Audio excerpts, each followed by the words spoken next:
Oh, naku, panibagong problema para kay VP Sara Duterte. O kasi po, bukod doon sa naging boto ng House Justice Committee na 53-0 na nakahanap ng probable cause sa impeachment complaint laban sa kanya, ay meron pa po siyang posibleng harapin na kaso mula po sa NBI na nagrekomenda ng filing of 3 counts of grave threat and 1 count of inciting to sedition against VP Sara Duterte. Yung rekomendasyon daw ay nandoon sa affidavit na sinumite ng NBI at yung nakakuha po ng kopya yung GMA News mula kay Congressman Terry Redon. So ito po ay malaking problema kasi po bukod sa haharapin ng impeachment kung saan siya ay pwedeng matanggal sa pwesto, pwede siyang mabar from running for public office so hindi na siya makakatakbo ng kahit na anong posisyon kapag ito po ay pinursu ng NBI at sinampahan siya ulit ng mga kaso, ito po ay mga mabibigat na mga offenses at baka po makulong itong si VP Sara Duterte kung sakali. So talagang mabigat po at kailangang harapin o paghandaan po nung kanilang kampo.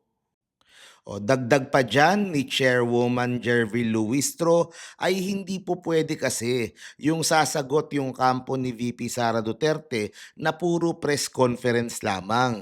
Kailangan po dapat sana sila ay nag-attend doon po sa mga hearing ng Kongreso para po magsumite ng kanilang mga counter affidavit at nung kanilang side nung pong mga aligasyon. 'Di ba? Hindi po yung puro sa media yung labanan, kailangan pong respetuhin at harapin yung pong proseso ng impeachment complaint na pinagkatiwala ng konstitusyon sa Kongreso. O sabi ni Luistro, although we acknowledge the fact that this is her right, her prerogative to attend or not, ang problem kasi pagkakatapos ng hearing, dun sila sumasagot sa press con. So hindi naman natin pwedeng i-consider ang kanilang pronouncement sa press con because that is not a formal proceeding. That is not the proper forum. The proper forum is the Justice Committee. So ang ibig sabihin dito, kung ikaw ay tumitingin kung may probable cause o wala, hindi mo pwedeng gamitin yung galing sa press con dahil hindi siya kasama sa formal na proceeding. Nabigyan naman sila ng tsansa parati na sumagot eh.